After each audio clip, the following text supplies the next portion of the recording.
Ce jour dédié pour une bonne parnassa chez Shimon ben Mesroda Gedge, Bezrat Hashem. À la question de Avishai. À la question, est-ce qu'aujourd'hui il existe encore soit des pouvoirs, soit des créatures, soit des trucs un petit peu qu'on appelle surnaturels, et concrètement, c'est-à-dire qu'on peut ressentir, qu'on peut peut-être voir, qu'on peut... Voilà, Bon, il y en a beaucoup moins. Donc on va dire comme ça, les phénomènes qu'on appelle parapsychologiques, tels que sorcellerie, envoûtement, dibouk, démons, possession, démons. Bon, on va parler un peu de plus, c'est intéressant. Bah, ça existe beaucoup moins, d'accord?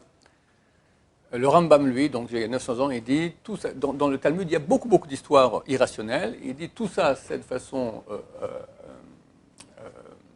allégorique, il n'y a pas de réalité pareille. Dans le Shulchan Aruch, il faut savoir, dans le traité Yoredea, chapitre 179, là-bas, il y a un chapitre entier, dans le Shulchan Aruch, les lois de sorcier, sorcellerie. D'accord? Si vous voulez l'étudier, c'est intéressant. Et là-bas, c'est écrit que celui qui a été mordu par un scorpion, alors il peut faire dessus des incantations Shabbat. Shabbat n'a pas le droit de parler des paroles de Chol, profane. Est-ce que je fais des incantations? Je dois dire une sorte de abracadabra, d'accord, abracadabra, scorpion, taille-toi de là, d'accord, un truc pareil, d'accord? Je ne sais pas, une incantation pareille. Alors, est-ce qu'il peut faire ça Shabbat? Je crois oui, bien que ça ne serve à rien. Le Gan du Vilin écrit, bien que ça ne serve à rien, c'est Shulchan Aruch a recopié les paroles du Rambam. C'est le Rambam qui dit ça. Mais c'est faux, parce que le Rambam était influencé en mal par la philosophie, et on a des dizaines et dizaines de preuves dans le Talmud d'incantations, de démons, de magie, de trucs, et on ne peut pas dire que c'est simplement ceux qui sont influencés en mal par la philosophie disent que c'est allégorique, mais ceux qui connaissent le vrai sens de la Torah, la Kabbalah, la vraie intériorité de la Torah, savent que c'est absolument vrai. Donc, c'est une machloket, une divergence d'opinion entre les grands d'Israël. Il est vrai qu'aujourd'hui, on va dire que le monde des rabbins il est plus du côté du Gan de Vilna. C'est-à-dire que bien sûr, ça existe, mais c'est vrai que c'est beaucoup moins courant aujourd'hui. Beaucoup moins courant. Ma femme est marocaine, me raconte sa grand-mère, elle avait des démons, des trucs, des machins. La mère de sa grand-mère, elle accouchait les démons. Elle était accoucheuse, une fois ils l'ont fait accoucher, ils ont mis un bandeau, descendre comme ça, elle a accouché une démon. Ça te fait peur, voilà. Bon. C'était monnaie courante, ces choses-là, d'accord? Ici à la Yeshiva, il y a eu quelques cas de démons, je ne vais pas vous faire peur, d'accord? Il y a 2-3 élèves qui m'ont, à des époques différentes, qui m'ont dit qu'ils étaient dans leur lit, qu'ils étaient immobilisés, puis ils voient devant une sorte de forme comme ça, et ils ne peuvent pas bouger, et ils ont une trouille terrible, et c'était des gens sérieux, c'était pas des... Ça te fait peur aussi? Ça te fait peur? Je vais pas... Il y a un camp dans les chambres, bien qui étudie ici tard la nuit, puis il entend la porte qui s'ouvre, puis il entend des pas comme ça, de la porte qui s'ouvre. Ils n'osaient pas se tourner, d'accord? Alors je ne sais pas si c'était quelqu'un qui est passé en courant pour aller aux toilettes ou je ne sais pas, mais bon, à 2h du matin, une fois, 2 fois, 3 fois. Bon, il y a eu quand même des cas dans les chambres. Voilà, bon, une fois, il s'est fait griffer dans la douche, il a vu, il y a eu une marque comme ça, carrément. Bon, ça arrive. Moi, Baruch Hashem, j'ai jamais entendu parler de choses pareilles, ça me fait un peu rigoler. Mais bon, il y a des choses pareilles. J'ai un élève qui est très sérieux, il m'a dit qu'il habitait une maison hantée. C'est très courant. Et ils entendaient sur la nuit comme ça, des pas, puis des tiroirs qui s'ouvrent, qui se ferment, des portes qui s'ouvrent et qui se ferment, alors qu'il n'y a personne. Ça, c'est des choses qui sont courantes. C'est pour ça que quand on rentre dans une nouvelle maison, on fait un tikkun bayit. Tikkun bayit, donc on lit certains textes, on a 10 personnes religieuses qui lisent ces textes-là, comme ça fait partir toutes les forces négatives. Et des fois, quand on ne fait pas ça, ça peut être très nocif. J'ai quelqu'un qui était dans mon collège, il étudiait, son fils de 8 ans est décédé, et pauvre, alors Alechem, et tu vas voir Ben Sima Bachol qui lui a dit, tu as fait un tikkun bayit, il lui a dit non, encore maintenant tu le fais. Sous-entendu, c'est à cause de ça que ton fils il est parti, il y a une force négative dans la maison qui lui a fait du mal. Donc, il y a des choses pareilles. Une fois j'étais à Strasbourg, une fois j'ai fait un week-end là-bas. 3 personnes différentes sont venues me voir, leur dire que dans leur cave, tout en bas de leur, c'est un immeuble, d'accord, on entend des cris. C'était des caves dans lesquelles on avait torturé, les nazis torturaient des juifs durant la Shoah. Et il y a encore des cris là-bas. Alors, c'est le nazi qu'on est en train de torturer là-bas, je ne sais pas qu'est-ce qui se passe. Il y a des choses pareilles. Donc, mais c'est vrai qu'on est beaucoup moins habitué à entendre des choses de ce genre-là. La Gemara pullule de ce type de choses, toutes sortes de choses qu'on n'a pas le droit de faire. Par exemple, Zugot. C'est écrit dans le dernier chapitre de Reb Sachim qu'on n'a pas le droit de faire des choses par 2 paires. Tu prends un verre, ça va. 2 verres, il faut prendre un 3e verre. Jamais, ni 2, ni 4, ni 6, ni 8. Pour la question comment ça c'est maintenant que la nuit de Pessah, il faut boire 4 verres de vin, c'est père. C'est Pessah, c'est spécial, il y a une protection divine. Mais sinon, Abaye raconte que sa mère adoptive, d'accord, quand il buvait quand il avait un verre, il y avait déjà, et s'il voulait prendre un deuxième, il y avait déjà un troisième qui devait tenir. Il y avait 2 verres dans la main et un qui était là, d'accord, de peur qu'il oublie d'être en impair. Un type, une fois, il a divorcé, et il allait boire au bistrot, d'accord, et sa femme se remet avec le patron de bistrot. Et chaque fois qu'il venait au bistrot, elle lui faisait toutes sortes d'envoûtements, etc., et ça ne marchait pas. Il lui disait très attention de toujours boire des verres impairs. Une fois, il a bu comme ça des verres de vin, et au 16e, il était arrivé, là, il a perdu le compte, il est sorti, il a créé un petit morceau, d'accord, il s'est fait complètement ratatiner par l'envoûtement. Bon, alors ça n'existe plus aujourd'hui. On connaît personne au monde qui fait cela. Il y a dans Avodah Zarah une page entière, dans le traité Avodah Zarah, sur qu'on n'a pas le droit de laisser dévoiler certains liquides, l'eau, le vin, le lait, l'ail broyé et le miel. 5 liquides. Pourquoi on a peur qu'un serpent vienne et mettre du venin dedans? Il faut que ce soit toujours couvert. Ce n'est pas question de nuit, de jour. Si c'était découvert le temps qu'un serpent qui était caché sous l'anse de l'ustensile, tac, il vient, il met son venin et il repart. D'accord? Ça prend combien? 4-5 secondes? Déjà, on ne peut plus boire cela. Alors, aujourd'hui, on ne fait pas attention à cela.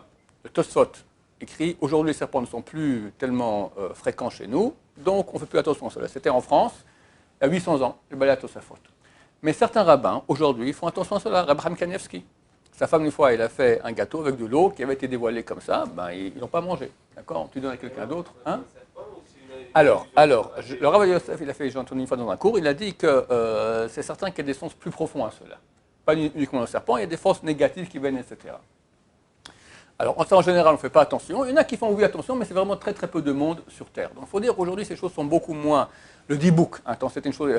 Il y a un livre qui a été traduit maintenant en français, il vient de sortir enfin, d'accord, le Rav Chacham Yudaftaya, les démons à Ruchot, mais les fantômes racontent, les esprits racontent, d'accord. Lui était spécialisé dans déposséder les gens possédés. Il raconte comment des dizaines de gens, comment il les a dépossédés. Je crois que même Shabtai Tzvi, ou même Otto Haïch, ou même Shabtai Tzvi, donc c'était le faux messie, il est venu dans quelqu'un et il a réussi à le réparer.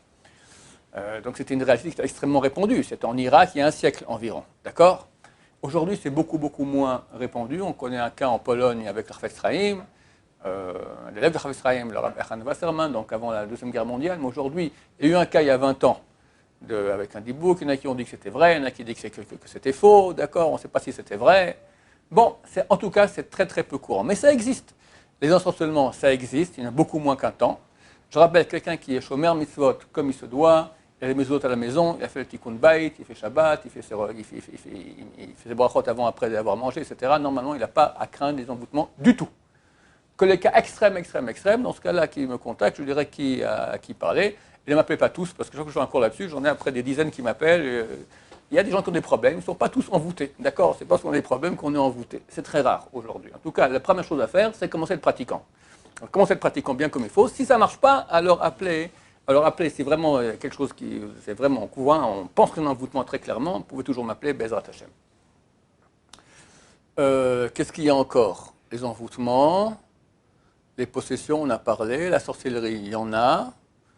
Tu avais encore d'autres questions? Les démons, on en a parlé. Les Neshamot, quoi Neshamot? Qui viennent, qui repartent, qui font des balades ici, des fois. Bon, des fantômes, donc des esprits. Alors j'ai dit oui, c'est certain qu'il y en a. Une fois, on a reçu une jeune fille chez nous à la maison avec ma femme, et qui était ashkénaze non religieuse, d'accord, à la base. Donc c'était ashkénaze non religieuse, très loin de la Torah. Puis elle a fait tchouva. Comment? Eh bien, sa grand-mère est venue, sa grand-mère, sa grand-mère défunte, est venue la voir. Et ça, l'a terrassée. Mais comment? Ben, elle a dit, elle était au salon, puis il y a un truc qui est entré, comme ça, une sorte de truc, je ne peux pas dire, c'est une sorte de nuage, un truc, vous pouvez me dire ce que c'est, comme ça, elle sentait que c'était sa grand-mère. Donc les gens, ils sentent des fois des présences comme ça. Et donc elle a compris qu'il y a une vie après la mort, elle a cherché, elle a fait tchouva. Donc il y a des témoignages pareils. Elle était allée voir le Rav Frankfurter, qu'à l'époque, il a écrit un truc, pour séparer le monde des morts, le monde des vivants, et les morts n'ont pas le droit d'intervenir comme ça dans le monde des vivants. Mais soit une mezouza kekshera, kekasher, normalement, il faut mettre une mezouza au bon endroit, une bonne mezouza, et dans toutes les chambres. Sinon, ça ne marche pas, la protection. D'accord?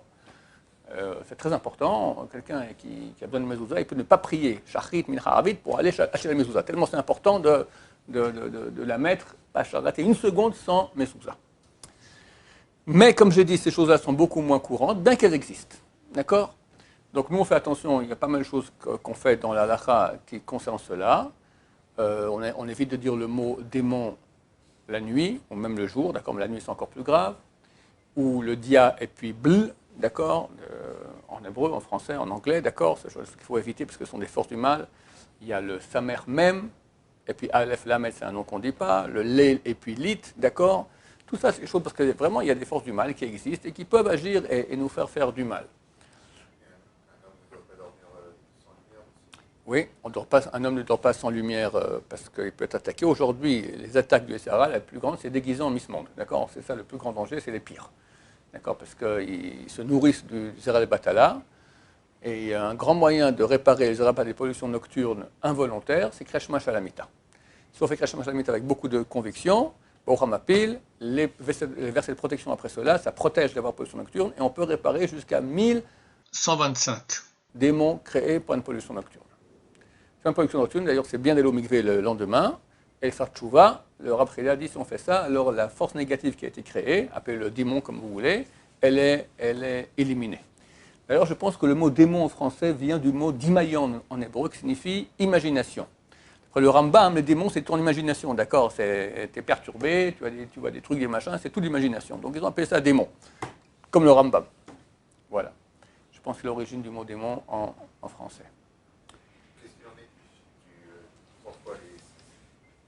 3 x 6 Oui, 3 fois le mot numéro 6. Ah ouais, je pense un truc qui est chrétien. Il n'y a aucune source de cela dans le judaïsme. D'accord? Ce n'est pas quelque chose qui existe chez nous, absolument pas. Le vendredi 13, par exemple, c'est un jour porte-bonheur.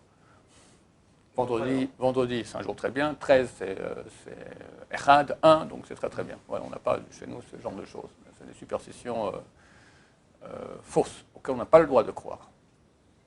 Maintenant, c'est l'occasion aussi de parler de cela. Il y a beaucoup de gens, très souvent les Sfaradim, c'est très répandu chez les francophones, donc ils voient tous des signes partout, c'est interdit.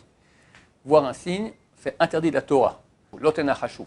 Tu n'as pas le droit de voir quelqu'un, et je ne sais pas moi, il sort, il voit un chat noir, bon, ce n'est pas le moment de sortir maintenant, j'irai plus tard. Ou il passe sous une échelle, ou il voit une colombe qui va à l'envers, qu'est-ce que j'en sais, n'importe quoi. Interdit de la Torah. Donc le Minashamaim, c'est un petit peu ce que je veux. Non, Minashamaim quoi, Minashamaim? Il faut... Tombé, je me dis que c'est grâce à Hachem.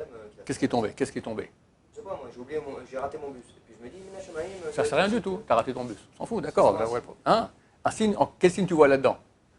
Que Hachem il voulait me retarder pour que je réfléchisse à quelque chose et du coup voilà.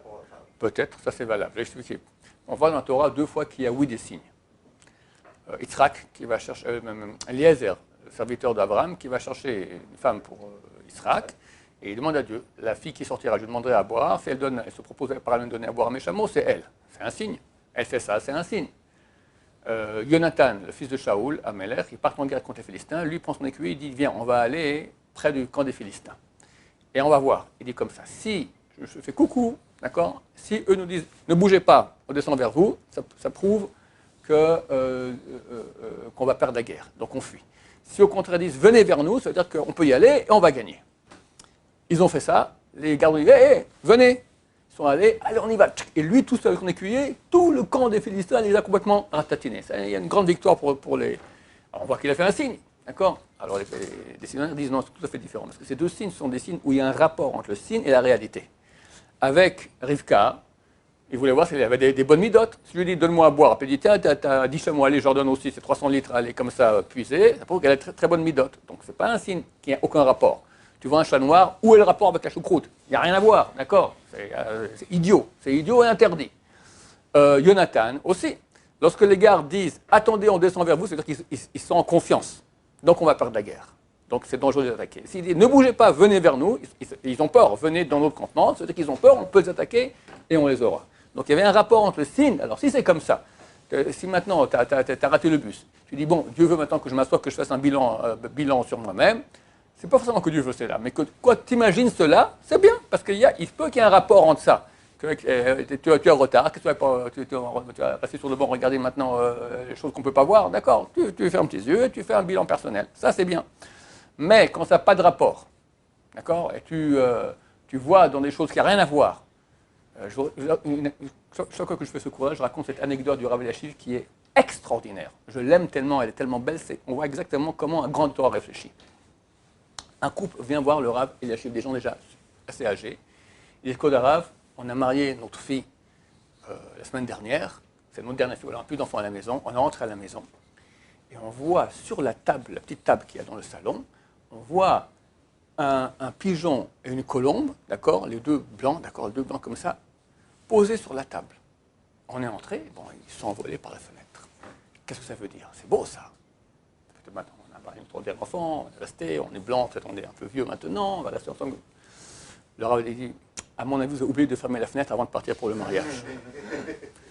Tellement juste, tellement droit. Qu'est-ce que tu cherches des signes? Qu'est-ce que tu cherches des signes? C'est interdit. C'est beaucoup pour beaucoup de gens. Hein. La religion, c'est 90% c'est les signes et 10% de la Torah. La religion, c'est rien en signes et beaucoup de la chod qu'on doit faire de façon extrêmement rationnelle. Baruch Adonai, l'olam, amen ve amen.